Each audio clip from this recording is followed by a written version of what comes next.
Okay, so in this presentation, we'll go with firstly the board meetings, and we'll discuss about how can we have the effective meetings. So we'll discuss about the board meeting culture, what is the right procedure to have on the board meetings, how to deal with the conflicts of interest, how do we prepare effective board papers, how the board decides and how these decisions are recorded in the form of minutes, what is the role of the chair, and in the wake of COVID, we are having virtual board meetings. So how do we make sure that we have got these effective virtual meetings as well? And then we'll go to the general meetings section where we'll discuss about calling the notice requirements for AGM, how do we do the preparations for AGM, and what will be the right procedure for having a successful general meeting.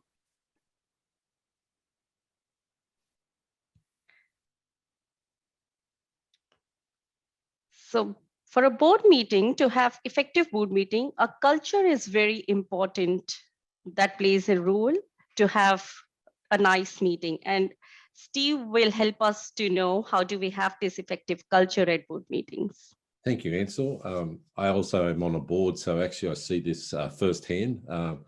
Board meetings obviously must be well chaired, have a positive and good culture, because that's a platform for having successful meetings and getting good decisions made and results for any organisation. Firstly, the culture must show respect during the board meeting. It should also encourage participation, but not monopolisation of single members' views always being provided. It should be a healthy discussion and robust discussion, and there should be an opportunity for other ideas or different views or points of view before the board as a whole moves forward. Really important, we'll discuss further about the chair, but the chair running meetings is very important during board meetings and allowing sufficient time for the board meeting to perform. There needs to be a culture of commitment. The last thing you want to do is see board members rushing and reading papers as they're sitting down. All papers need to be read before board members attend.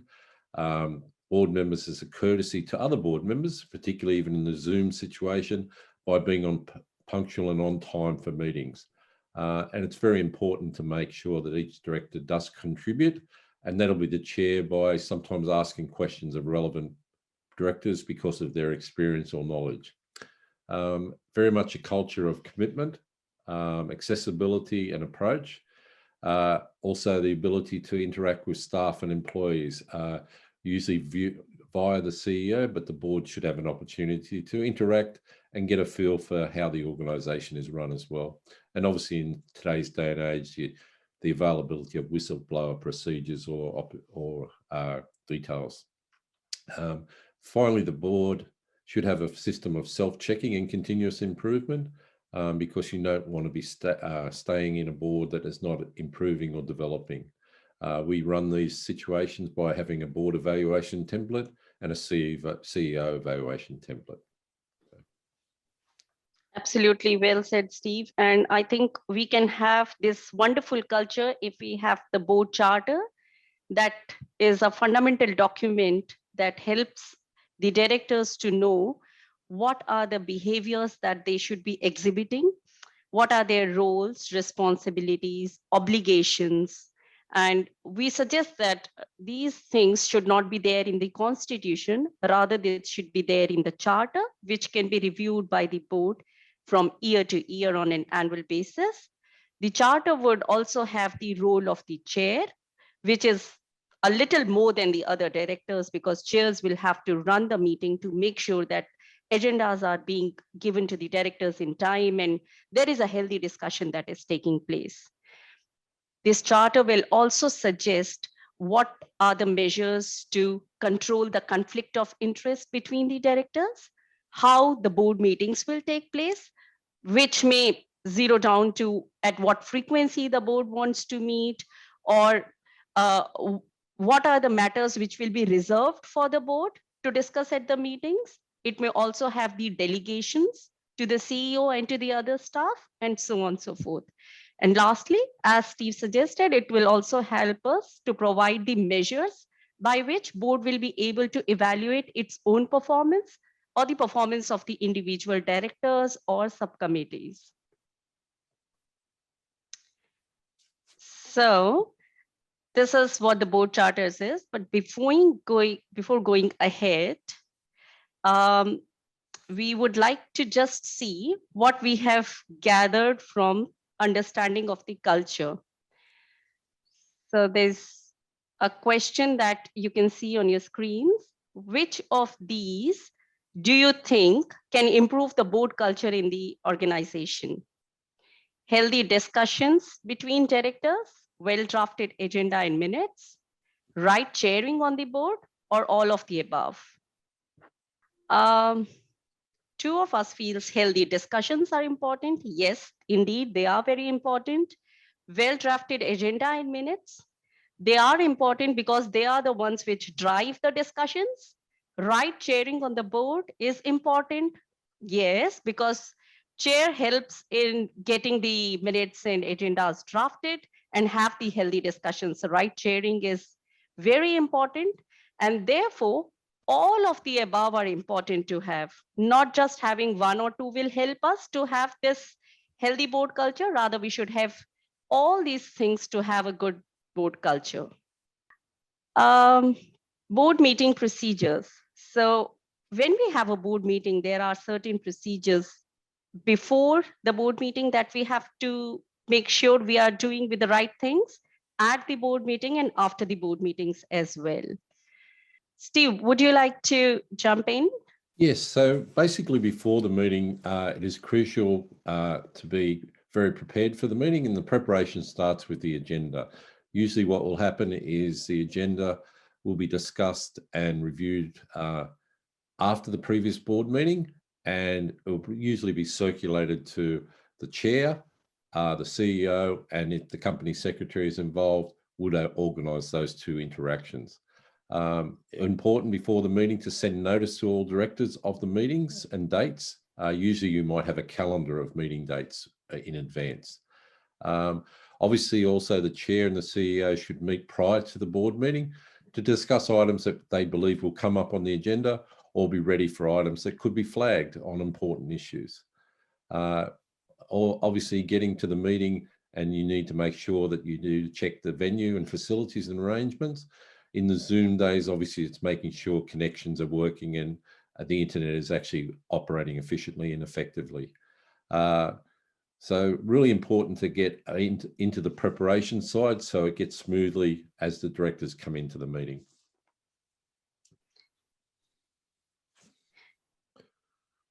Yeah, on the notice of the meeting, I think it's important that we specify in the meeting some infrastructural issues like when the meeting will take place, who's calling the meeting, and to whom the notice is to be sent. So usually it's the directors or the council or the committee members to whom the agenda is being sent.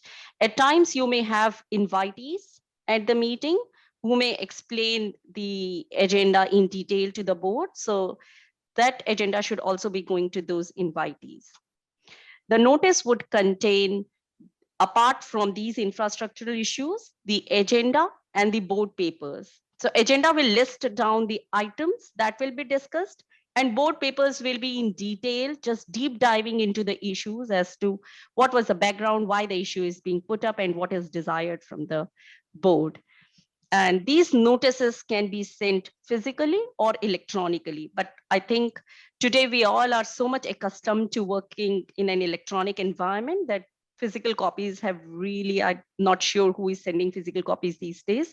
We are usually working on electronic copies. But there is a risk of having leaked the confidentiality. And therefore, we recommend that the file should be password protected so as to make sure that it's only the intended reader gets the access of the file.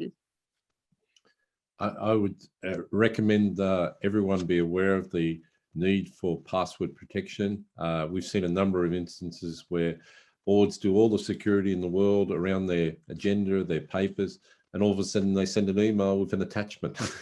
which is easily forwarded onto. So very important that you have security conscious, because there could be very confidential information in amongst that agenda or the papers that you don't need to be leaked out inadvertently. Also with the agenda, usually the chair and the CEO would have a listing of the time elements of each agenda item attached to their actual agenda, so they know whether they're on track or ahead of time and how much time they have left in the meeting for various topics.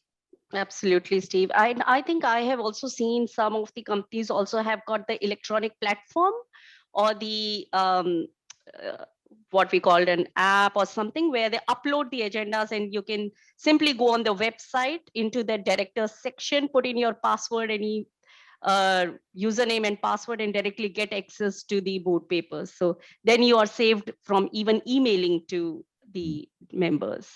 So there are a couple of ways to do it.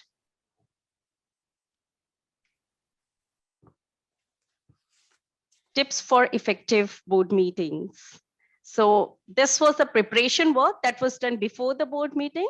Now at the board meeting, when the directors get into the room, it's important to give them some time to get them settled and focused. And to that, it's important that they get a little time of sharing of what's going on in their mind. So a week before, if they had a holiday, they would like to discuss how the holiday went, or if they were in a certain situation which was not very good, at least they would like to talk about it. And it gives them a time to socialize with each other and have that healthy relationship with each other.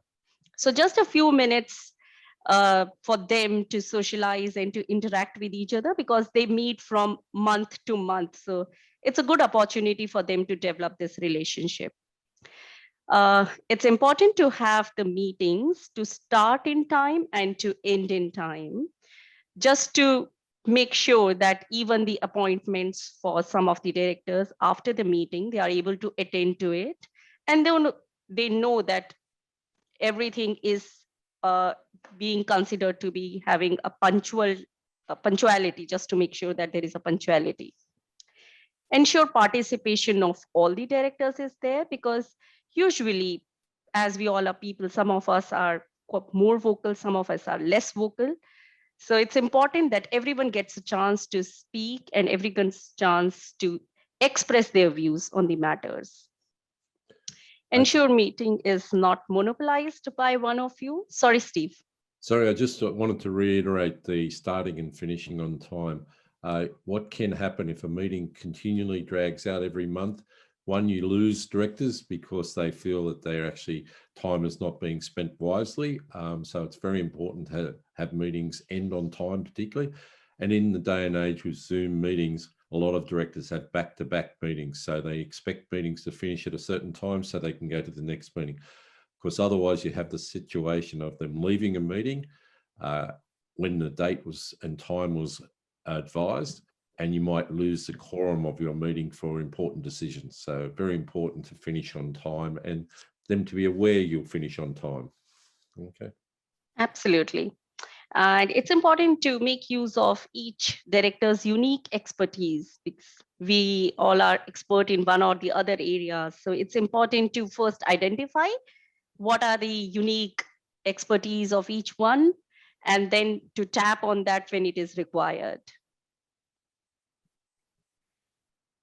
Steve, would you like to go with this one? Yes, so just as I touched on a moment ago, the quorum is critical for a meeting, particularly when you're making important decisions during the meeting. So the quorum is as per the Constitution, and usually the CEO and or the company secretary will be aware of the quorum and will advise the chair that a quorum is in place and the meeting can go forward, and it's in place throughout the meeting. The presence of the chair, obviously, because sometimes the chair may not be able to attend, and you might have to have, per the Constitution, someone else actually assumes the role of the chair, or there's an appointment amongst board members of who the chair.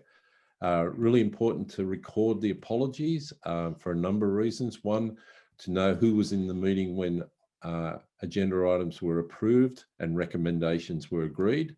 Also, if you have a situation where a director is continually sending their apologies, in some constitutions it'll say if they miss 3 consecutive meetings, they might be able to be removed from the board.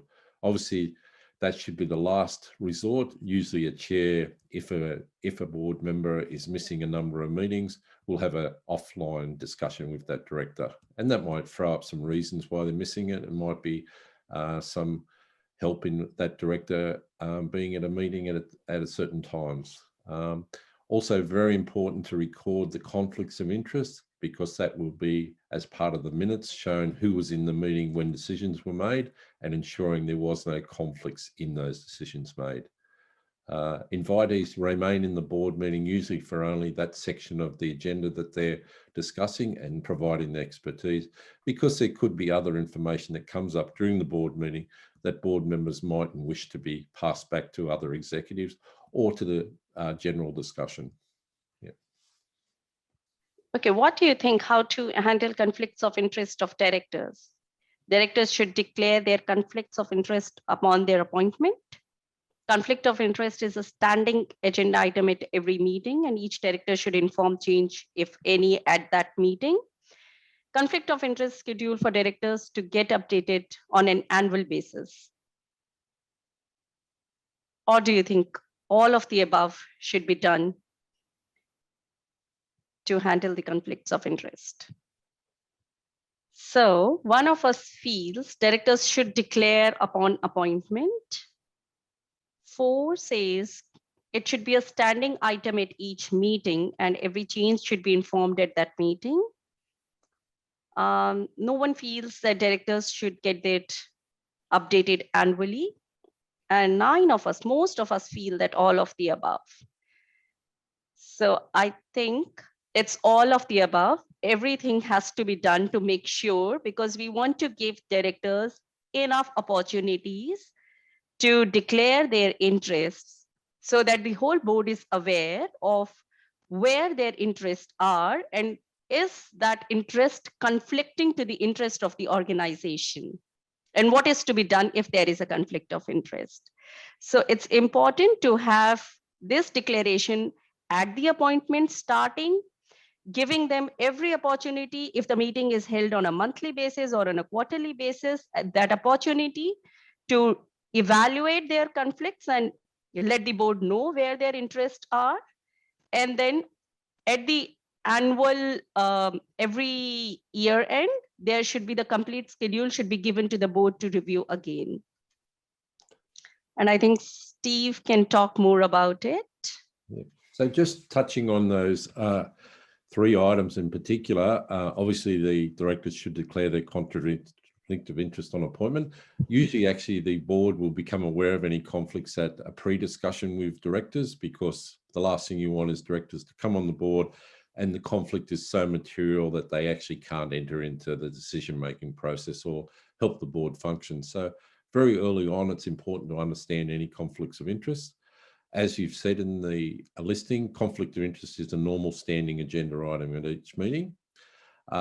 When board members every year should be updating their conflict of interest schedule, so it's actually a current document.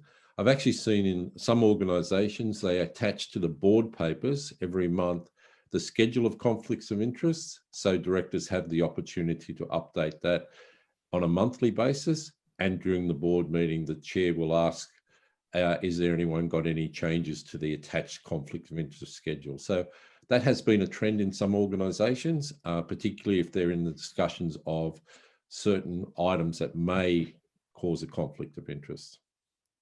Did we have a question, Ansel, on that maybe? No. Okay, the chat box, Yes.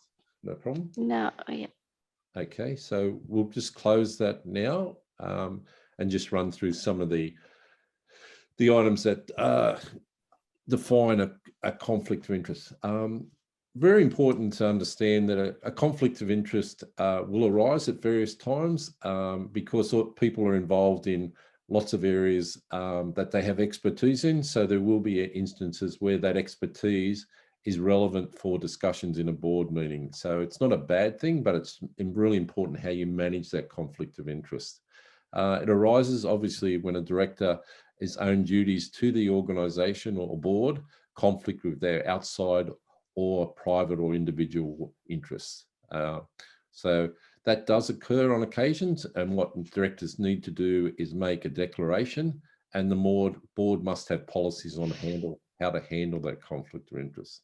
As we've said, it needs to be a standing agenda item, and any changes should be recorded at that board meeting. So if the minutes are reviewed, everyone is aware what was declared and what was agreed on how to go forward based on that conflict of interest. The director who has declared a conflict of interest may have to leave the meeting at the point of that agenda being discussed, or the directors might have to make a decision whether that director's expertise is needed for discussion and the conflict is not material enough to cause them an issue with decision making. Also, very important, if you're aware that a director has a conflict of interest, and that's usually by the annual declaration or an updated declaration, you shouldn't send out any agenda papers or board papers that have that conflict involved in that discussion, because obviously there you're tainting the board papers as well. So very important to review board papers and ensure that there will be not a conflict that you have a situation with. Thanks, Ansel.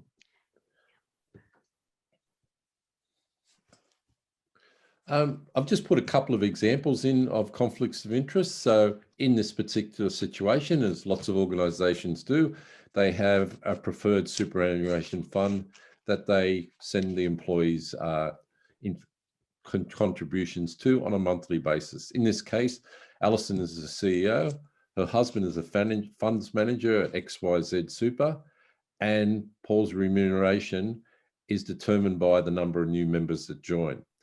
Obviously, because Paul has an incentive to grow his membership base, this would be a material conflict of interest for Alison, who should disclose it to the board and remove herself from any selection of successful super fund.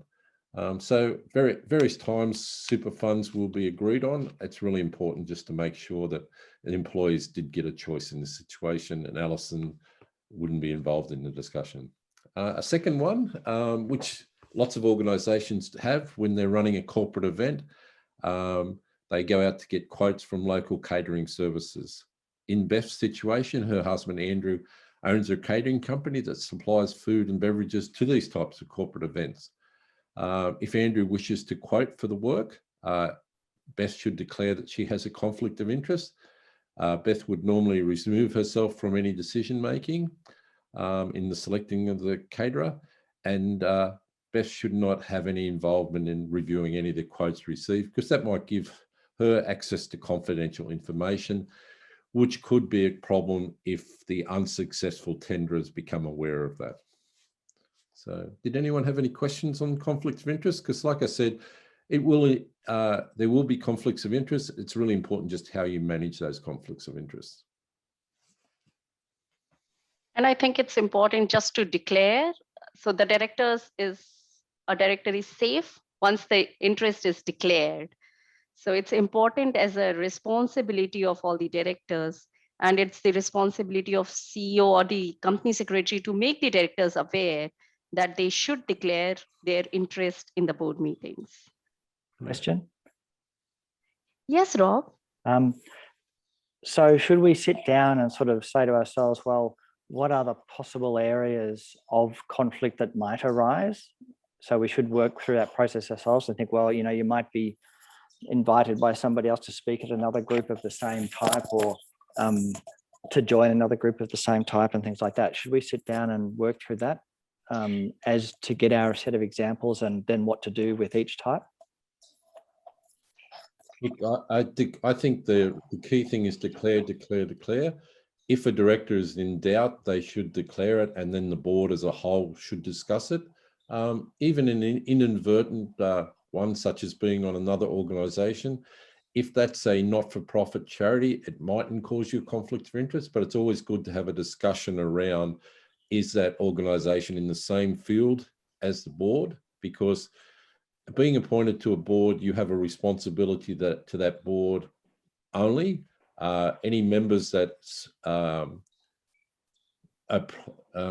members that nominated you to a board, you don't actually then perform any functions on behalf of them. You actually are responsible for the board that you've been appointed for. So you might have impacts with other organisations. It's just very important that you assume the most important impact is the board you're currently on. So yeah, I think you should go through a situation of just checking. When you do receive conflicts of interest annually that will highlight what things are coming up. And also usually I would encourage board members to declare if they know that a conflict is coming up, so you don't actually get to the board meeting cold without the information as well. And that's usually by the chair having a good relationship with board members. So Okay. yes, Rob, just expanding on what Steve is saying, it's actually hard to have a comprehensive list of things that can be only considered for conflict of interest situations, whereas what we can have is we can have a policy in our association where we say that what a conflict of interest might be. So a conflict of interest might be when whosoever a director is gets another role in another association, which might be a competitor or dealing into the same area. A situation might arise where this director's relative, maybe a son or spouse, is getting employment in this organization, or there is a dealing between two associations where this individual person has link with both these associations. So maybe the spouse is working another one, and this is an event organizing company whom this particular association is engaging with to organize the events. So it's just to give a flair to the directors to understand that their interest should not be such where it might bring a conflict in making a decision. And whenever that doubt arises, that should be just made aware to the board. Okay. Yep. Thank you. So as we discussed, it's important to have effective board papers, which just gives a structure to the board to see how the discussions should be taking place. So it's important to have well-drafted agenda. So the first and foremost question will be who drafts the agenda. So usually it's prepared jointly by chair and CEO or the company secretary or both. So they bring the main items to be discussed, get it approved by the chair, and then distribute it to the directors. Chair may invite other directors to contribute ideas for agenda so that the other directors also get an opportunity to see what is going on the agenda, and if they think any particular matter is important for the board to consider, that can be brought up to the board. Agenda should follow the strategic plan, just making sure that the plan is getting implemented and whatever is being thought of at the start of the year is being done. It's important to specify the outcome. The board should know what they have to do with the board paper, whether they have to approve, they just have to discuss and brainstorm on a particular matter, or it's just for the noting of the board. So what is the expected outcome should be informed to the board members. Establish a calendar at the start of the year.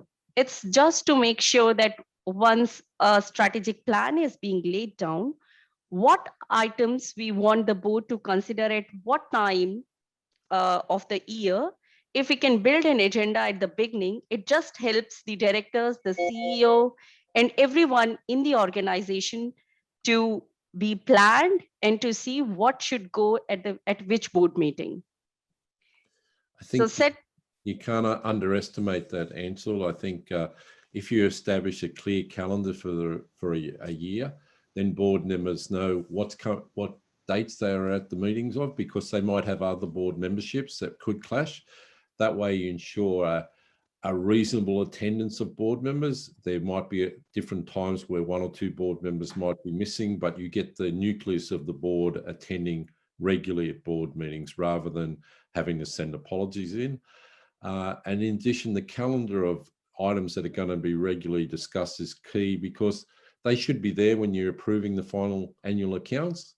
Also, when you're setting up things like risk registers and those sorts of things, because you need their input into those documents as well. Absolutely. Drafting effective board papers. So usually there are a number of board papers, and not necessarily every board paper is just made by CEO. Some will be made by a CEO or a finance person or someone in the events team. But just to make sure that every paper looks similar to each other and it's easy for the board members to follow these board papers, we suggest that there should be a specified format in which everyone should be making the board papers. Try to use plain English with minimal use of acronyms and industry jargon, because at every AGM or every second AGM, you would get new directors on board and it will be hard for them to understand too many acronyms. Include a summary, background, and then a detailed content. It's just for those directors who do not have sufficient time to read through the 50-pager agenda to get an executive summary at the start, so that at least they have in their mind what this agenda is about, and do they really need to read the whole detailed content, or they are satisfied with the summary that is provided. As we discussed, it's important to provide the expected outcome, whether it is for decision, discussion, or information, just on the head of the paper. Provide a recommendation. So recommendation is just giving, if it's a item for decision, then just provide the words for the exact resolution that is required to be approved by the board. If it's for discussion, just to mention that key points where they need to discuss, and information, just saying that this information is put up on a quarterly basis to the board. It should have a consistent formatting. So something as simple as font type, sizes, margins, just laying down those standards. We suggest that avoid bullet points and write in narrative, because that's how we have been brought up. We love reading those little stories which start from what happened in the background, what is the current scenario, and what do we want to do in future. So it just helps in getting a better understanding of the subject. However, having said that, we want it to be very clear and brief, not in a long story format. And it's important to have the page numbering as well. So when we said that it should be narrative, we say that please provide the information on need to know basis rather than nice to know. So what we suggest is, if we have got a report from the consultant, the report is a 100-page report from the consultant, and we want the directors to have a look at the report, but we can give them a brief 1 or 2-pager executive summary, just describing the brief outcome of the report and what the report, the crux of the report. It's just to see who is interested can have a complete look, and the ones who are less interested or who have a time constraint can just go through the 2 pages and get to know what it is about.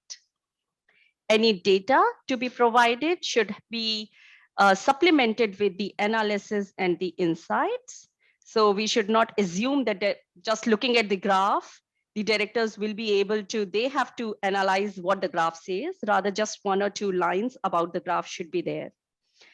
Articulate how any matter on which decision is sought is aligned with the strategic plan, as we have seen, just to make sure that we are achieving and ticking the strategic plan. Each agenda should say that this is as per the plan, mission, or vision of the organization. It should have a clear reference to any supplementary information if it's coming later on. It should be dated and include any author's name. And as we have already discussed, it should be reviewed and approved by the chair before it's circulated to board.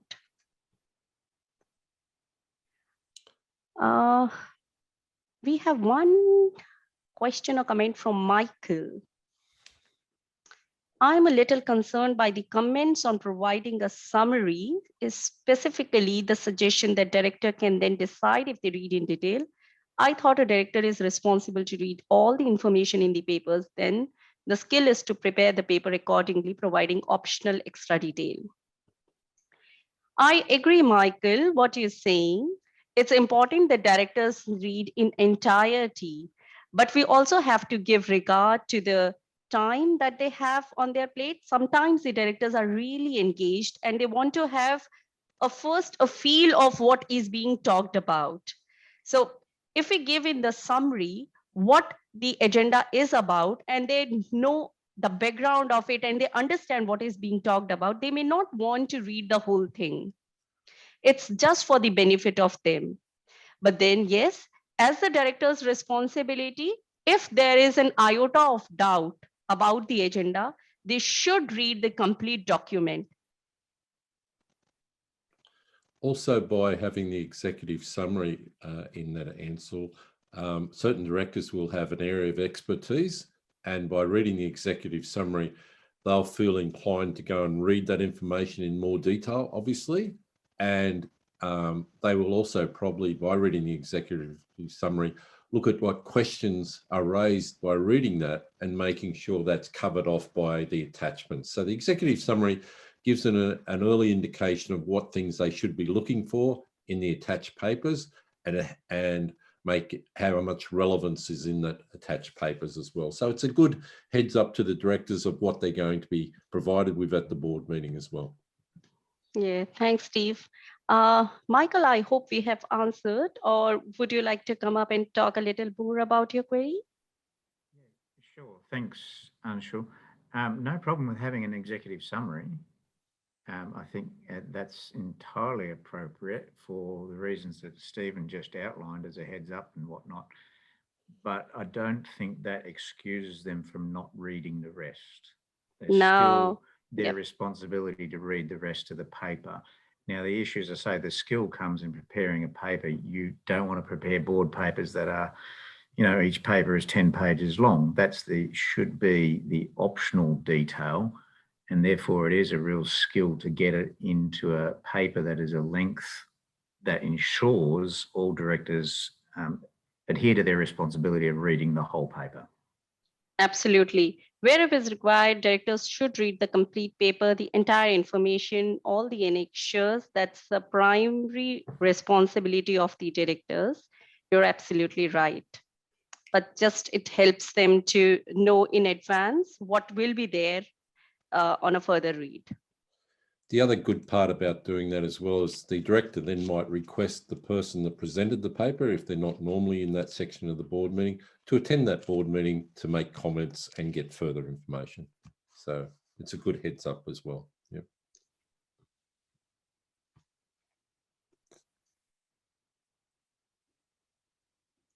So an important one obviously is dealing with late papers. Obviously the agenda and the board papers should be sent out well in advance.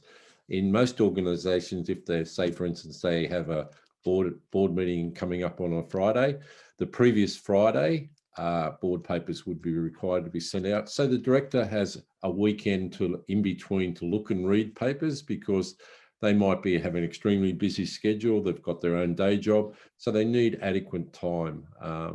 I've actually been involved in a board where one of the directors point blank refuses to read late papers unless there's a valid reason for them. So obviously there will be some circumstances where they're unavoidable, but you don't want a recurring nature of late papers being distributed after the deadline, which is usually 7 days.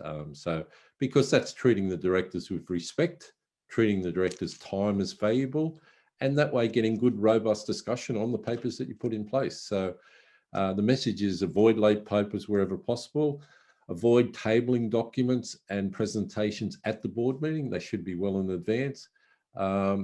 If they're unavoidable, and the rare instances, you need to complete a log of the board papers that were received late, and also record the name and the presenters and title of who presented those papers so you can refer back to them. And lastly, the minutes should record that the papers were received just prior to the meeting, or more importantly, if they're tabled at the meeting. And if that records the decision to be deferred, you need to note that, and the board papers might be brought back to the next meeting. Okay. So just before going to the next, let us just see. So if you have to now prepare board agenda, how should the board agenda be prepared? Prepared on the input from chair only, prepared by CEO and company secretary and the chair, prepared by CEO, company secretary and chair with inputs from other directors. This is what our results say, Steve. So one of us feels it should be prepared by CEO and chair. However, 12 of us feel it should be prepared by CEO, company secretary and chair with input from other directors. So we suggest that it will be of help to get the input from other directors so that all the other directors also feel they have a say in preparation of the agenda. And it just helps the chair and the CEO, if they have missed on anything important, they can get the ideas from other board members as well. So it just helps in engagement and involvement. Okay, Christina says she's not clear on who would normally prepare the board papers. So Christina, usually it depends on the size of the organization. Oh, that's okay. I think you just answered. All right. So Christina, you want us to detail or we go ahead? Shall we go ahead? Yep. All right. Thanks. So once our board papers are ready, we had a board meeting. It's a time for decisions. All the board decisions need majority of at least greater than 50% of the votes cast once the quorum is reached. So for a proper valid board meeting, the first and foremost thing is to have a quorum. Once there is a quorum, the decisions should have a majority to approve that decision. Unlike the general meetings where we have certain agendas to be approved by special majority, where we need 75% of the directors to vote. However, in board, the decisions can be taken, all the decisions can be taken by simple majority. We don't need that special majority. The decisions must be minuted. So once we say minuted, they should be usually in the form of the resolutions. Formal motions proposing and secondary are not obligatory. So they were initial, I think sometime back, everyone would have the motion, a proposer and a seconder, but in the current practices, we have seen that it's not really important or relevant to have those proposers and seconders. It's important to have the actions arising from the business to be specified in the minutes. So the usual format of minutes for a particular item would be the agenda was discussed, what were the discussion points that were raised at the meeting, and then what decision was taken in the form of the resolution. And after that, are there any action points arising from that discussion? Does the board want to see more of information in the next meeting? Or the board wants the CEO to do a further analysis or research on that particular item? So those actions need to be recorded in the minutes. Once the board makes a decision, sorry, Rob. The issue, whether or not you end up with a resolution and whether or not you end up with actions, you might just have an issue with no resolution, no actions. You could have a resolution, you could have just actions alone. They're sort of independent of each other, or do you sort of get actions do you need a set of actions that support the implementation of resolution or whatever it is? It can be either ways, but the minutes should reflect what is it. So for instance, if we take an example, there is you want to engage an event company to organize an event for you. So the first is the board discussed the agenda. The board discussed the points about the pricing, whether is it the right price at which engagement is done, what all tasks this company would perform, and board feels comfortable that what all we want will be done, and so on and so forth. Now the board is comfortable that yes, we should award the contract to XYZ event company. So this will be in the form of resolution that XYZ company be engaged to do this. However, there are few action items that might arise in taking that decision where the board may say CEO should prepare a report as to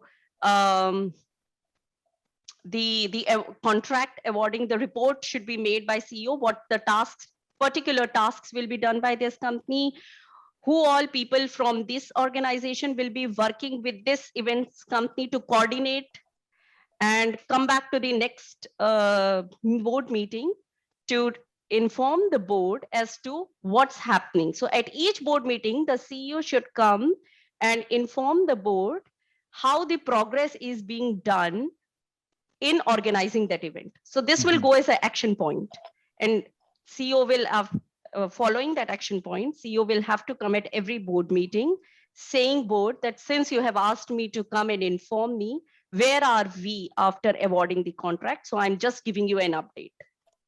Yep. Okay. So I hope that helps. just following on that, Rob, usually what happens is the resolution's in the minutes and you do the resolution, and then underneath it in italics, you might put in and the action items and list out what the action item is below that resolution. And it might be that the CEO to finalize a contract for awarding, 2, to set up KPIs for that organization to perform against. And then that way, if you've got it in just under the resolution, you then copy that action item. And usually it's good practice is to set up an action item schedule and you paste it to the action item schedule. So you then have a schedule that comes back to the next board meeting called action items, and you'll have columns that say completed, underway, due date, and those sorts of things. So as you said, the resolution is the first thing, and then the action items listed underneath it, and then carried over to an action item schedule for tracking. Yeah. Thank you. Yeah. Thank you. So once a decision is taken, despite the decision was approved by majority and not unanimously, all directors should support that decision later on and maintain a confidentiality as to who approved and who did not vote in favor of that resolution.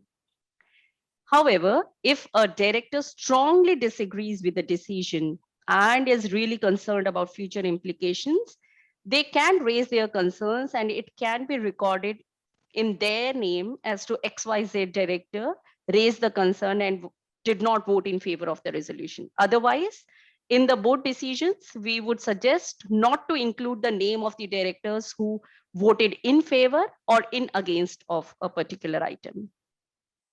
And in worst cases where directors do not agree with the philosophy of all other directors, they may consider even to resign from the board.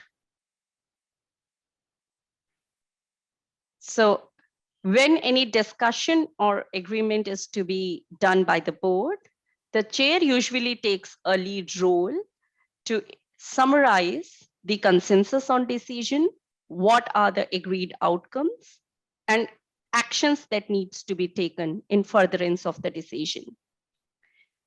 Action to indicate the responsible person who will be implementing the decision, whether it's a CEO or it's a COO or CFO, and define a timeline that they should come back to the board or prepare a report by the next meeting or in next 2 months. Action items should be distributed on a timely basis to those responsible, usually once the meeting is confirmed by the chair, so that they get enough time to work on the required things. And as Steve had already mentioned, updated action list or register should be prepared to track the items, and it should be included in the board pack of the next meeting as a separate agenda item for information of the board.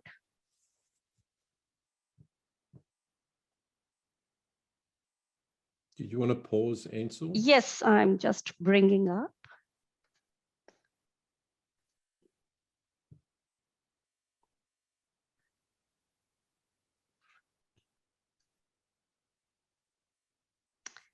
So let's check our knowledge. What well-drafted minutes should not have please focus on the question. What minutes should not have presence of quorum, names of present members, invitees, and apologies, board agenda summary, name of the chair, or do you think all of the above should be recorded? I'll repeat, please read the question very carefully. What minutes should not have? Okay, I'll give a clue. There is something in the first four that should not be there in the minutes. Okay, I'll end polling and share the results.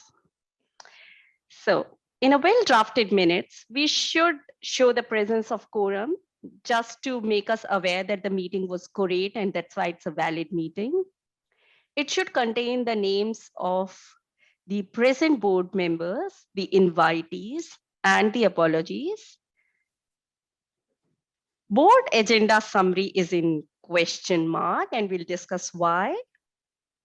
Name of the chair is important because we should know who chaired the meeting. Well, board agenda summary is in question mark because board agenda are supplementary to the minutes. And not necessarily we may want to duplicate the information which is already there in the agenda papers. So usually in the minutes, we suggest that all the papers are read by the board members and the board minutes should contain the discussion points and not the summary of the board. Otherwise, the minutes will be quite lengthy and we do not want the minutes to be very lengthy. Rather, they should reflect as to what transpired at that meeting. So that's something to be taken care of. Okay. Tips for effective virtual board meetings. Did you want to have a short break, Ansel, at this point? Oh, I thought maybe we finish with the board and then we can have just a couple of slides and we are done with the board. For virtual board meetings, we are now, I think, very comfortable with holding the virtual board meetings. But it's wise to have the consent of the directors through the board charter or in their letter of appointment mentioning that they have agreed to attend the meetings virtually. The notice of the board meetings should contain which technology will be used for the board meeting if it is held by technology. And if there is a URL link or the telephone numbers, every detail should be provided in the notice for the benefit of the directors. In case of minutes of board meeting, it's again important at the head of the meeting of so-and-so organization was held on so-and-so date by Zoom or by Teams. So just on the top, it's important to be specified. Name of the directors who attended electronically and who attended face-to-face.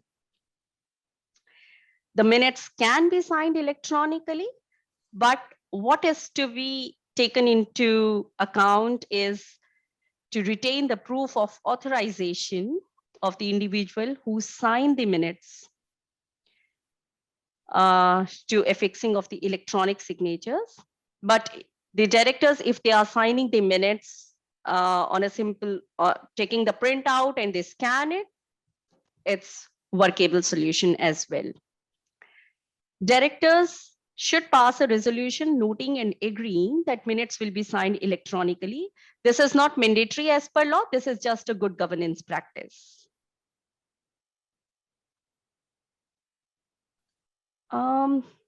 I think we have got questions. So we'll first take the questions. If an agenda is a standing item, and there is nothing to discuss, can the chair just skip that or best to leave out of the minutes? Well, we would suggest not to leave out, rather it should be there. And like if we talk about the conflict of interest, for instance, there is a standing item on conflict of interest. So when I do the minutes, I would write in there that the board discussed and no conflicts was recorded. So the board reviewed the conflicts and found there is no new declaration. Full stop. That's it. So rather than skipping, we should, whatever is distributed as agenda should be in the minutes. And if the board noted or did not discuss or nothing new came out, that very fact should be recorded in the minutes. As a minimum, I think you should note if a paper was in the agenda, you shouldn't put in the words to effect the paper was noted, or you at least acknowledge it in there, because that way you're following the sequence of agenda and people can review the minutes at a later point to ensure things were covered efficiently and effectively. And yeah, and Matt, even in agenda, if we know that there is no declaration that will be made, still it should be there just to remind everyone, if something comes in their mind later on, they should get that opportunity to declare. So if you have got that specified format where nothing else is coming up, still we would suggest that keep in there so that we do not forget. It just gives us a reminder. Tips for Zoom meetings. So it's important because we are not very familiar with sitting on screen for a long time. So it should start and end in time. Whosoever wants to speak, raise hands so that just two of them are not talking on the top of each other. And there is a system. So usually the chair controls the meeting, and any other director who wants to speak would perhaps raise hand either by using the reaction button or by physically raising the hand, and chair would usually call out the name of the directors to bring their points. If the members have unstable internet, they should let the chair know in advance that there would be a problem and they would maybe drop out. In case of long meetings, it's important to have a break just to make sure that we grab our coffee cups and back again with a focus. It is difficult to be certain who left the meeting at certain times to make calls, etc. So it's important to request in advance that they will be absent for so and so reason, or they have another meeting at so and so time. So important matters are taken initially, because we know that one of the directors would be leaving meeting halfway up. So let's discuss 1, 2, 5, 10, 12th item in it first, so that we'll let this director go and we can take up the other matters later. And at the beginning of the meeting, ask if members will not be attending the entire meeting in times that we have discussed. Steve, would you like to add from your experience? Yeah, look, when you're issuing the agenda out, that's a really good opportunity to ask directors at that point, which is usually a week in advance, of anyone that believes they'll have to excuse them from any portion of the meeting, because they might have to make an urgent phone call or they might have to take an urgent call. If you know about that in advance by the issuing of the agenda, you can, as Ansel has mentioned, have the agenda listed where certain approval items would need to be covered while that director is in the meeting. Also, by knowing when the director is or not in the meeting, it makes sure you know who was there when the resolution was taken, because as board members have to function as a whole unit, that decision they make is on behalf of the whole board. So it's important that all directors are there for important decision making. Also, at the beginning of the meeting, it's a good idea to ask any directors if they need to excuse themselves at various times, because then you can structure the meeting to make a break or a session that they can go and take a phone call or make an urgent call. Because it's not like the days of face-to-face. You can't actually see who's not in that meeting. They might just be on mute and not taking an account. So it's very important to be in contact with your directors about the timing of any absences. Yeah, absolutely. We have got few questions, I think. Should directors be required to be visible as opposed to turning off camera?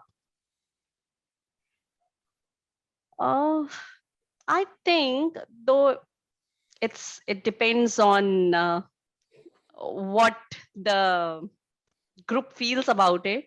But it's good to be face to face and not turning the camera off. It just shows more, I think, I guess, focus of whether everybody is focused and you're not putting your camera off or doing something else while the meeting is going on. That's perhaps something I feel. It's probably involved in the culture. If you can develop the culture that there's engagement, then people probably would be on screen. So it's really encouraging a culture that people want to be in attendance as much as possible.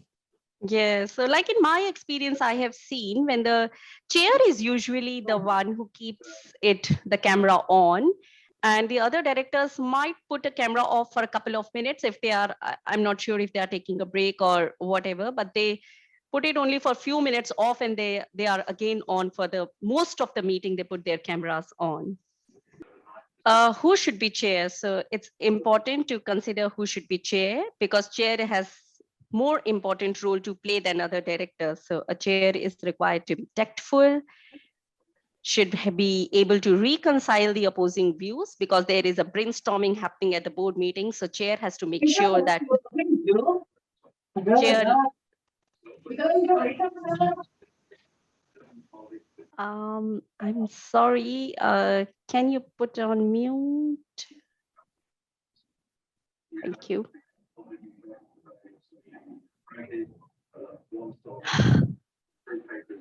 Can I do that? I'm not sure. If you're the host, you can. Yes, Natasha. Yeah, I'll just try. Okay, yeah. Chair should be able to lead, practice teaming and not team building. So this was one of the word of teaming that was coined by one of the Harvard professor, Amy Edmondson, who says that board doesn't have really time to build a team. They just start after the AGM as a team, and it's a teamwork on the fly. Actually, teaming means teamwork on the fly. So you don't have the time to do the team building exercises. Rather, you just get together and start on a mission. So, and the chair should be impartial. To have these qualities, it is important that chair should be appointed by board, who is a close group of few people, rather than be by the organization members, who are so many of them and may not know who is the right person to lead the organization as a chair. The role of the chair is important both inside the boardroom and outside the boardroom. We have already, I think, discussed quite a lot of it because they regulate the board meetings. They act as a link between the management, the CEO, and the board. They make sure that there are information flows. So whatever decisions are taken are going back to the organization employees, and the agendas are prepared in line with the expectations of the board. So these all things chair will need to take care of. Outside the boardroom, chair communicates with the members because the chair chairs the meeting of annual general meetings, extraordinary or special general meetings. The chair promotes the organization within the community and communicates with all the other stakeholders. Since the law doesn't provide any role of the chair in the act, so there was one important case of Essex versus Michel in which Justice Beach laid down important role of the chair, what we just discussed. So just to give you a brief context of what happened in this case, so there was a company called Tennis Australia. This company was selling the broadcasting rights for the tennis. And while it was doing so, the chair delegated the authority to the CEO to find out, as per the tenders, whoever has applied for getting the broadcasting rights and bring it to the board for discussion. Now, it was the CEO who was majorly involved in this.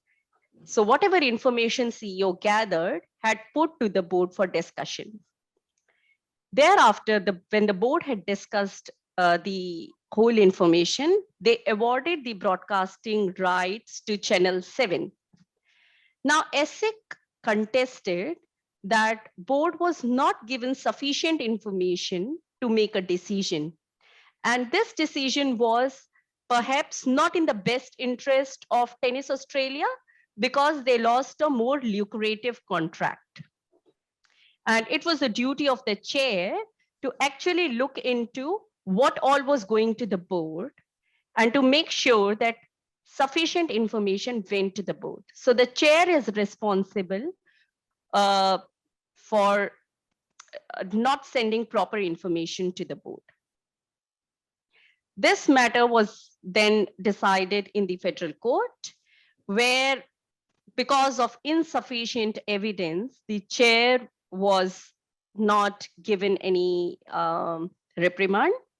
However, while deciding this case, Justice Beach laid down important principles which define the role of the chair, and which are: chair does not have authority to manage the corporation.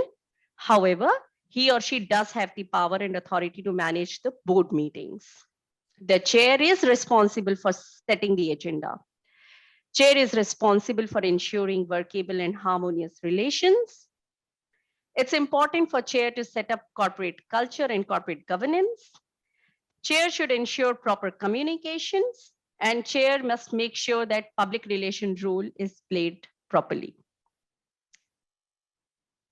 So just touching on those really important points that Ansel has made, it's very key for the chair to be, in normal terms, the spokesperson for the organisation.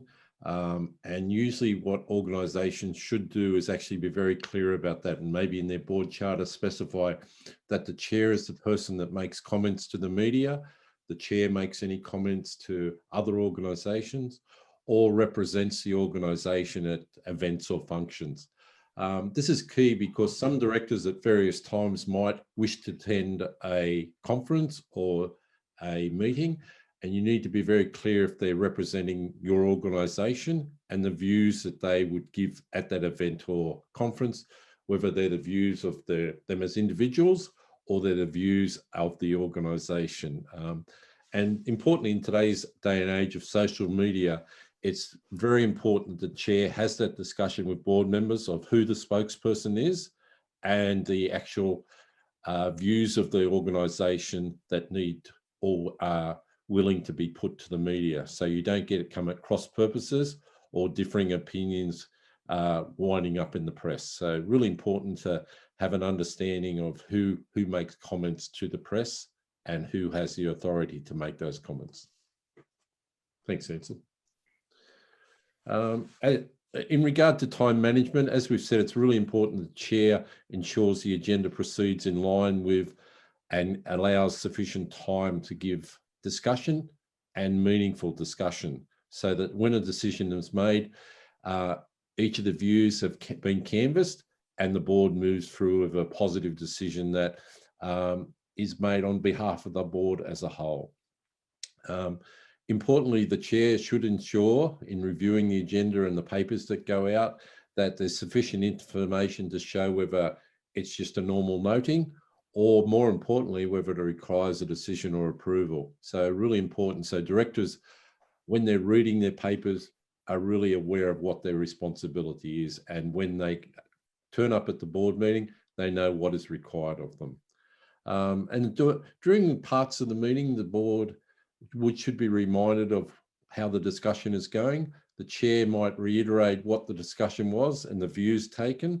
And then finally, which always helps the company secretary or the person taking the minutes, repeats the resolution and asks whether the board members agree that was the resolution as they understood it and the agreed actions as they understood it as well. So very important for minute taking as well. Absolutely. So general meetings, calling and notice of meeting. So a general meeting can be called by board or it can also be called by members. Usually, each year, a company will have to organize an annual general meeting for its members to just let the members know how the year went. On financials, they will have to present the financial to the members for their information. and the other report on the activities, how the company has progressed. Sometimes a meeting can also be called by the members. It depends on what statute the company is working in.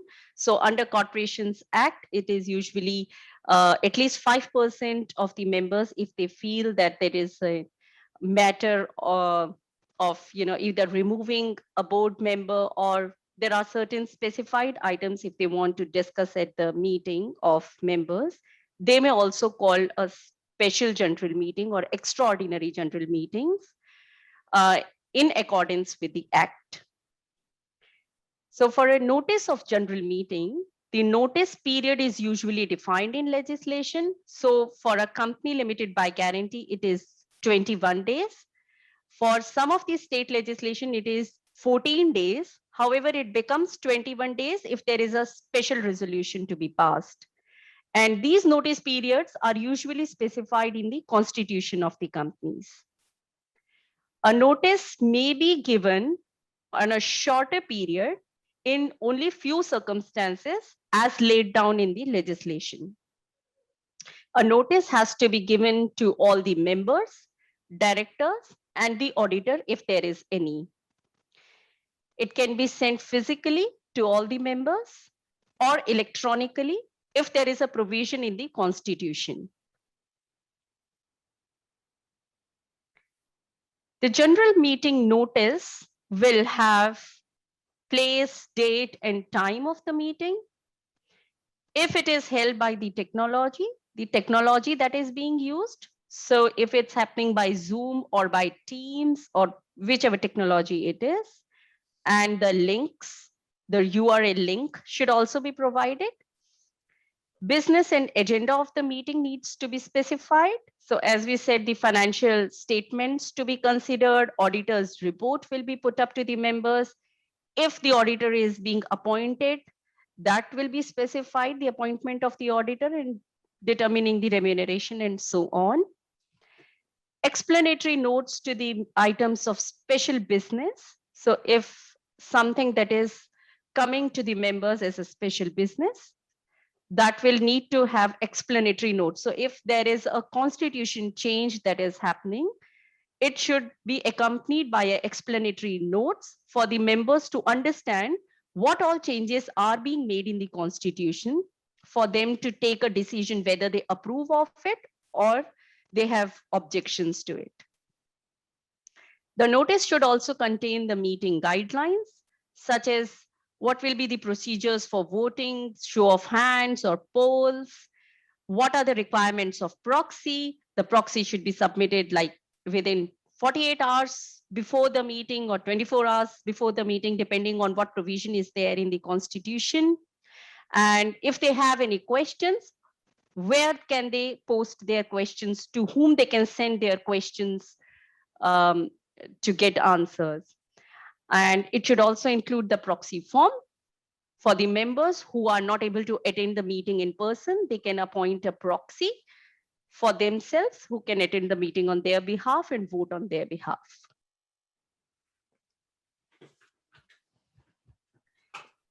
The ordinary business of AGM would include consideration of annual financial report, director's report, and auditor's report. We have already discussed the election or announcement of the directors. So there can be two things. Either the election is taking place at the AGM and the results are announced, or in some cases, the election takes in advance or in before the AGM. So what we call as a direct voting method, where in advance, the candidature is sought from the membership and the list of candidates with their brief profile is sent to the members for voting in advance. So the results are collated and these results are announced at the AGM as to who will be the directors after the conclusion of AGM.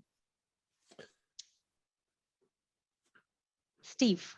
So, and just touching on Ansel's last point around special resolutions, in most AGMs, all the administrative type of things, the approval of the accounts, the appointment of the auditors is a seamless process.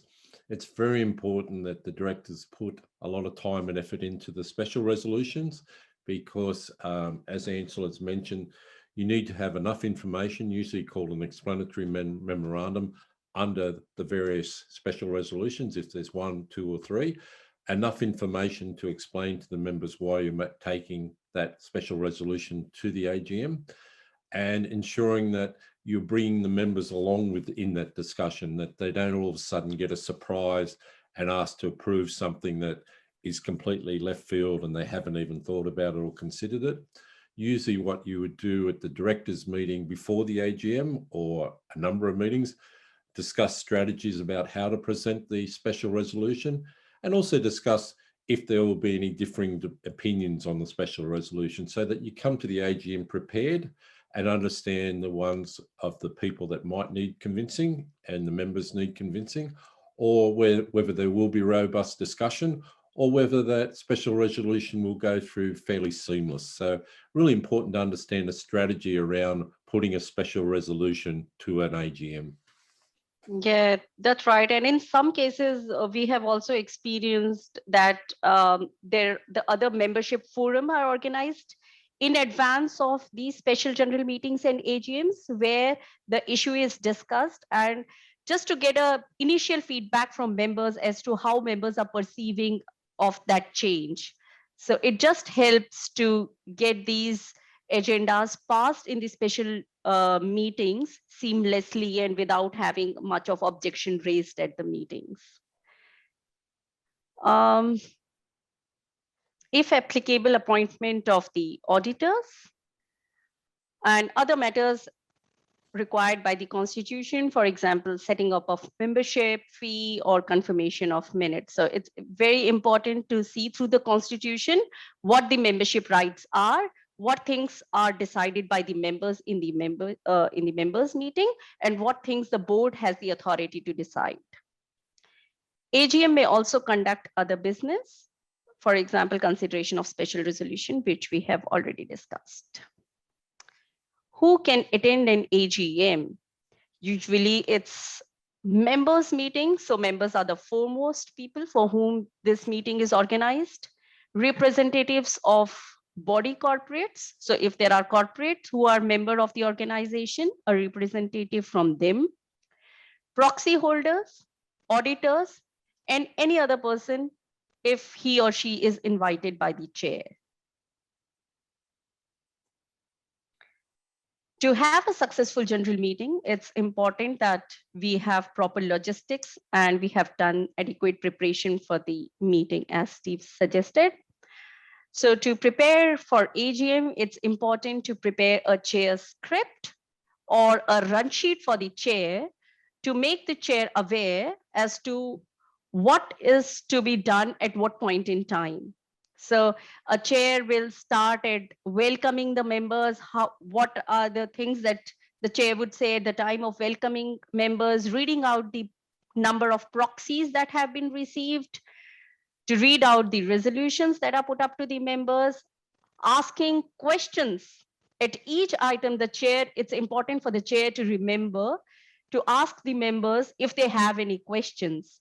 So a chair may not be able to remember everything at that very time, and therefore it's appropriate for a chair to have the advanced preparation of a script, which helps the chair to drive the meeting. Prepare expected question and answers. So just taking clue from what happened in the last AGMs, we know our members well, we know what the members usually ask questions, what are they conscious about. So just thinking about those expected questions and just finding an advanced answer to those questions help at that time to answer the questions immediately. Consider and draft questions, answer to the questions received from members addressed to the board and management.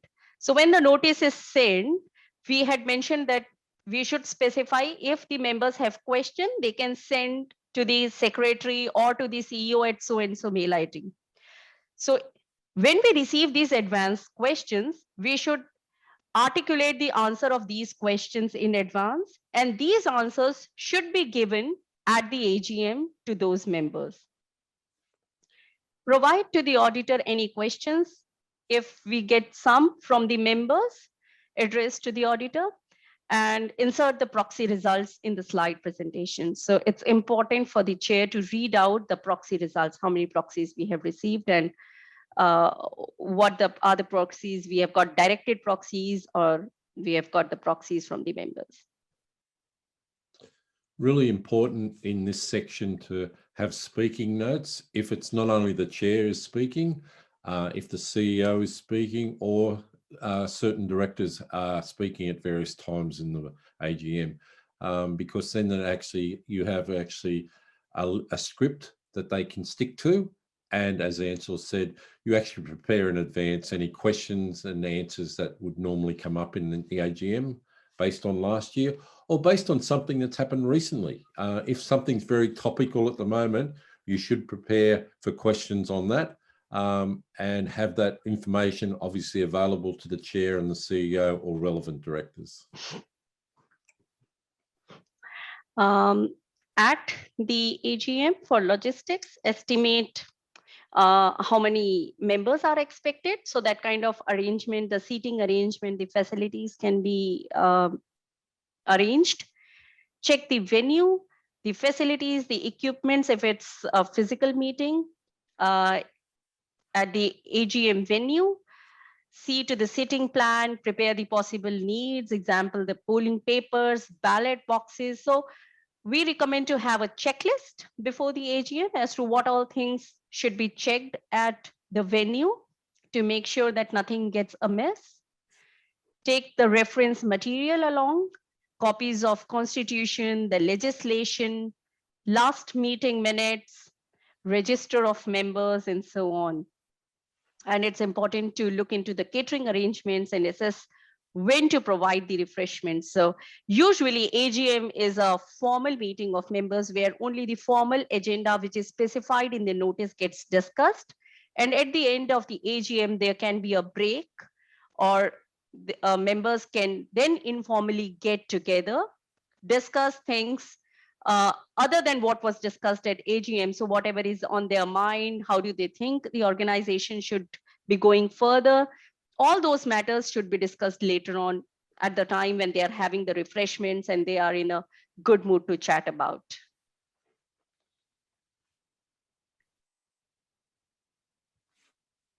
Virtual AGMs. So if our AGM is not happening physically and we are having our AGM by technology, it's important to first have a look at the constitution to see, can we have our AGM virtually? And do we have a provision of direct voting? So as we discussed, direct voting is just getting the voting of the members in advance of the AGM, collating the results, and just making a declaration of the results at the AGM.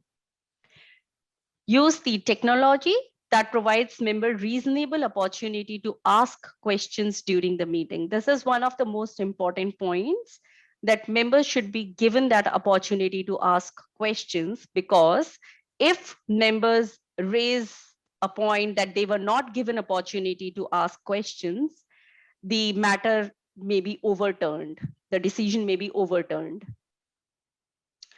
Notice of the meeting should state, if the meeting is held online, the technology, and that there will be no physical meeting.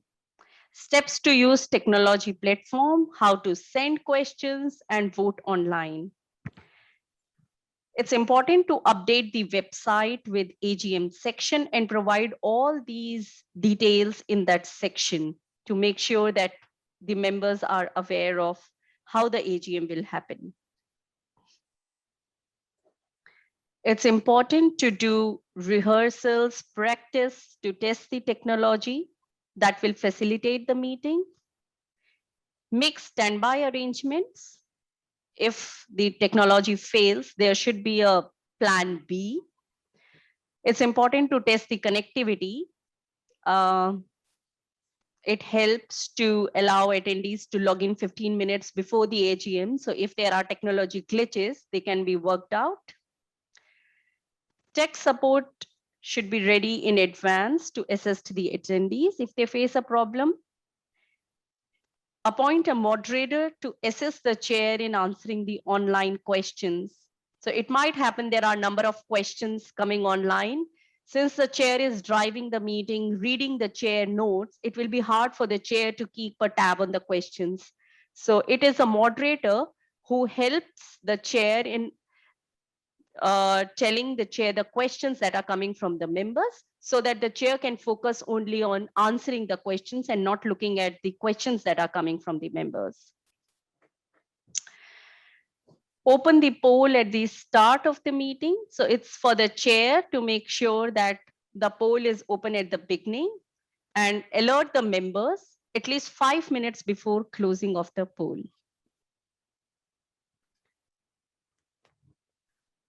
We have got a question.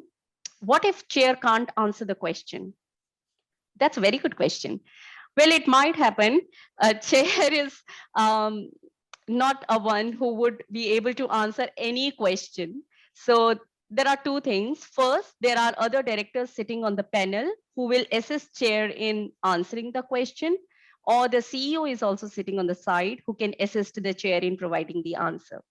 However, if none of them can provide the answer, I think the simple thing can be that maybe we can get back to the member later on. We take the name of the member and we'll work out what the answer is, and we can come back to you later.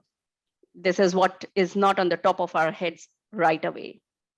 And maybe later on, after the meeting is over and when there is any informal meeting going on, it can be discussed informally. The chair might answer, take it on notice, like you've suggested, or if it's early enough in the meeting, might say that we will try and get back to you before the close of the meeting. Because most organisations don't want to take things after the meeting, away from the meeting. They'd like to resolve things at a meeting. So if it's early enough in the meeting, they might be able to source that information and come back before the meeting closes. Yep. Thanks, Steve. Procedures and decisions to be taken at the meeting. So normally the decisions can be done by majority of the approval of members, and usually they are called the ordinary resolutions, which can be approved by a simple majority, as we may call. And there are some specified matters which require special resolution. So something like change of the constitution, change of the name, these may require special resolutions, which require at least 75% of the votes cast in the favor of the resolution. It's important to check the constitution to ensure that what the voting processes are, whether the matter can be passed by show of hands, when do we have to have a poll, what are the requirements of poll, if the members ask for a poll, what is the mechanism of taking a poll, is there a provision of direct voting, what are the proxy requirements. So just to be on the top of it, that's why we said it's important to have a checklist prepared in advance, so that we just pick out the items, what is done and what is pending, so that we don't miss out anything. And chairing of the meeting is most important for the successful meeting, because it's the chair who will drive the meeting, who will control the members, who will make sure that the meeting is held in an orderly manner. And who will chair the meeting will be prescribed usually in the constitution. So it's generally the president of the association, or it's the chair of the association who generally chairs. If the chair is not present, again, the constitution will specify, either it will be the deputy chair who will do it, or one of the directors on the board. If nobody is agreeing to chair, then one of the members would usually choose amongst themselves to elect the chair.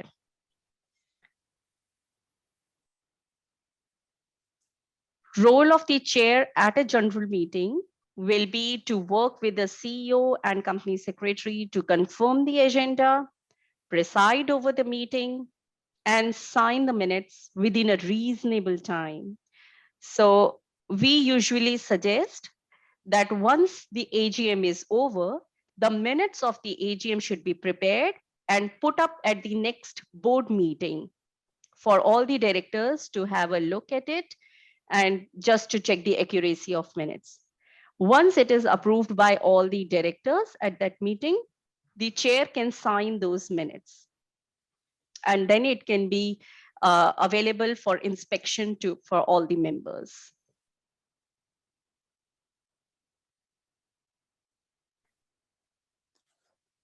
At the meeting, chair will have to ensure that the meeting is properly convened, quorum is present throughout the meeting, because as soon as we lose the quorum, the validity of the meeting ends there, and thereafter the continuation of the meeting would not help.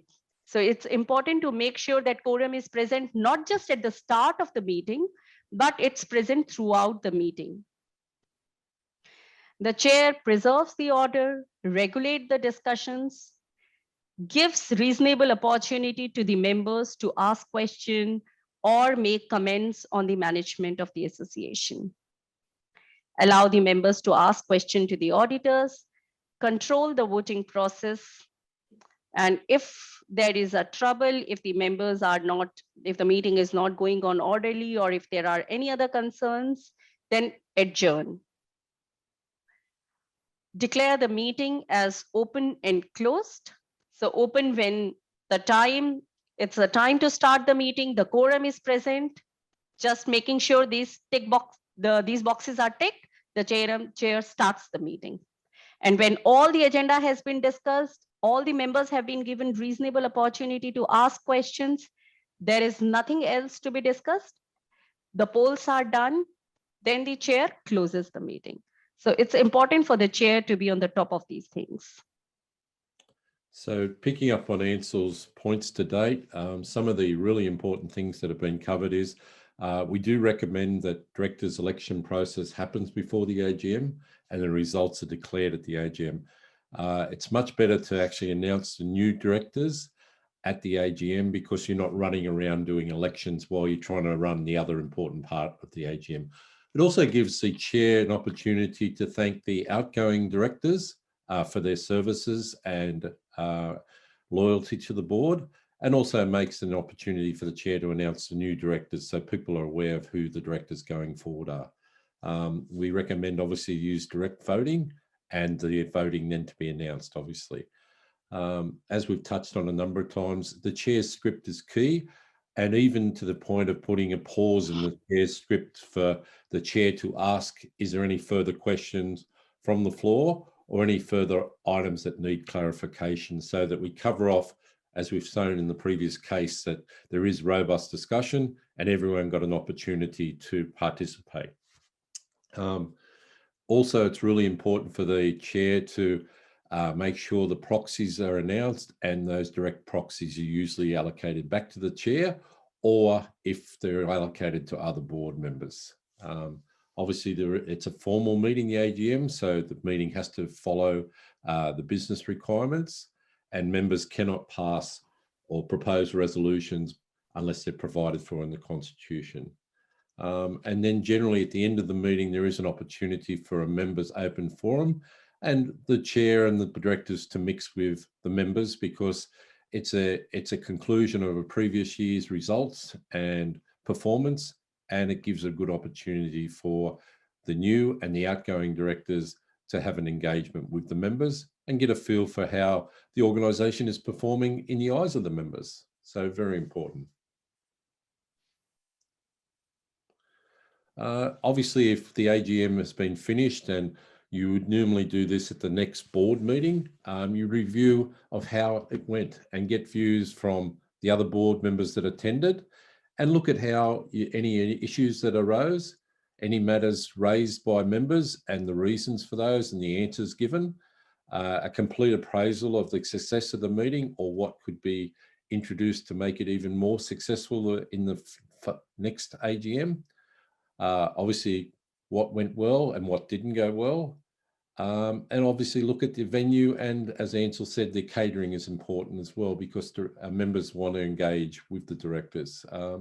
And you might look at suitable other venues, or determined the size of the venue, whether it was too large or too small for the attendees that are participating. So really important to do a post review and pick up also that might do is what actions came out of that AGM and whether you've covered them all off. If a member has asked a question, you probably need to make sure you've answered that, or if you've given an undertaking to get back to them, you have a time, due date, and who is doing the follow-up. So really good opportunity to get views of all the other directors at the next board meeting, and also management. Discuss with management how they felt the items on the AGM went. Thanks. And these are the timelines for AGM, and it's majorly for like company limited by guarantees, but definitely it can work for others as well. So AGM is held once a year, usually within 5 months from the end of the financial year, or as may be prescribed in the Constitution. A notice is to be dispatched 14 days or 21 clear days from the meeting. Proxy forms should be lodged at least 48 hours before the prescribed time of the meeting. After the meeting, we have to lodge with ESIC or the state regulator the copy of special resolutions if it's for adopting, modifying, or repealing the Constitution. And this lodgement has to be done within 14 days of the prescribed date of meeting. Minutes of AGM should be signed within 1 month of AGM. Minutes should be, not signed, they should be entered into the minute book within 1 month of the AGM. And as far as the signing is concerned, the Act doesn't specify any clear timeline. It just specifies that the minute should be signed within a reasonable time. And that's why we say that maybe the next board meeting gives an opportunity when all the directors have seen through the minutes. After that, the minutes can be signed. And in case of companies limited by guarantee, if there are changes in the office holders, it has to be informed to ESIC within 28 days of the meeting. Yes, Rob. How does the signing off of the minutes relate to the minutes at the next AGM? Like I assume the minutes go to the next AGM or the next general meeting, and they're approved or whatever by the members, etc. How does this different?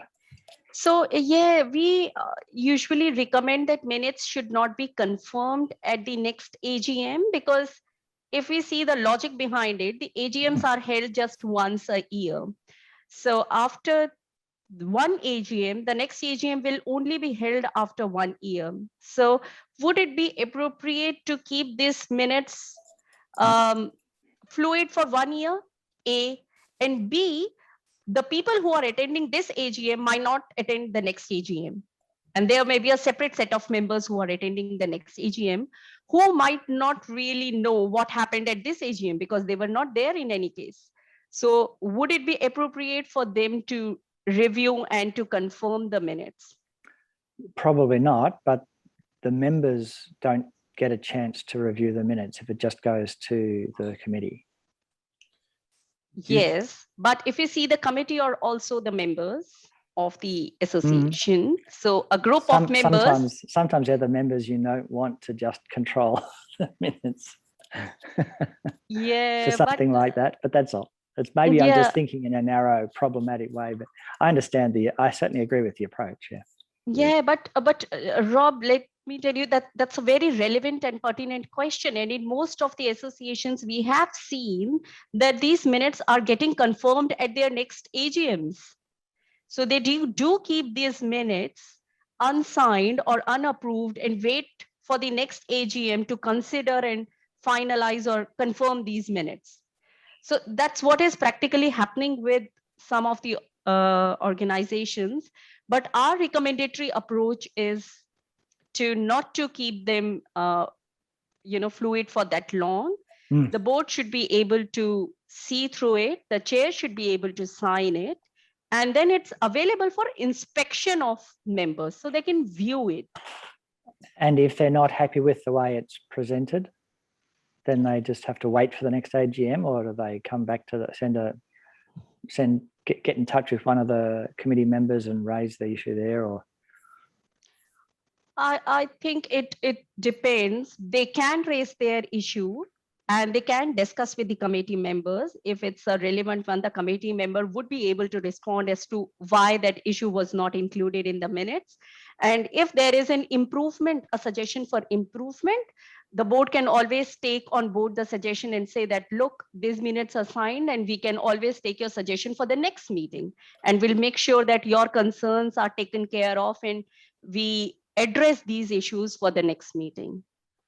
Yeah, but if it's a real content issue of, like, someone might say that's not what we agreed, or that's not the that it can be read incorrectly to the way the many members might see it, and it could be, if it can be misinterpreted or reinterpreted, then that's sort of the danger you don't want to have. So Agreed. yeah, I okay, think in that case it can be amended. Yeah.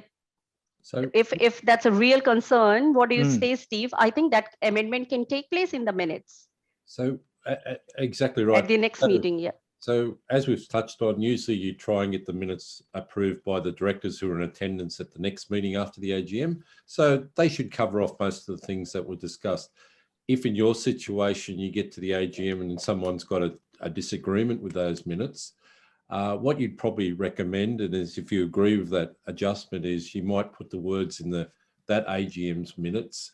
The minutes were approved subject to the change for, and then put in brackets what that, or hyphenated what's in those changes were. And that way you get them finished and completed in that AGM, and you don't have to keep carrying them forward. Because that way I think it's resolved then. And that then means the members are satisfied, you've got the minutes approved subject to this change. I think that's better practice. So meetings don't keep carrying forward things because they get lost then as well. Yeah, that's right. Yeah. And there's a question in the chat about when you actually tell the members about the minutes. You would send them out with the agenda for that AGM, so they would get those probably at least 21 days before. No, sorry. The minutes, so the ones you've just passed, do you wait for another 11 months before you tell them next people, or do you send it to everybody? Well, I think the minutes, once the minutes are approved and signed by the chair, after that, it's available for inspection of the members. And I do not know if there is a notification that is sent to the members. We can just say that the minutes have been signed and they are available for inspection of the members. So it's just sending a notification to the members that if members want, they can ask for a copy and they will have a copy. So whatever the inspection provisions are, that will apply if they want to see the minutes. Okay, yeah, all right. So yes, we would not recommend to post the minutes on the website, because website is for the public to view and we don't want minutes to be seen publicly. So, but the minutes can be seen by members in terms of the inspection, and every constitution will have a provision on the inspection requirements. So a member can always inspect the minutes. So we'll just say that minutes are ready, they can be inspected, and then as per that provisions, they can see. Okay. When we had face-to-face meetings, usually the minutes would be sitting on a table as the members come into the meeting. So they're available for them to have a look at a copy as they come in, that on a practical basis. Yep. So yes, the Christina's comment, they are provided to all the members. Well, we would not suggest that email to all the members or give it to all the members. Rather, just tell them that they are ready and sign. And if they want to see, they can have an inspection of minutes. That would be a better approach. Because maybe not everyone want to have a look at the minutes, and only those who are interested can get that opportunity.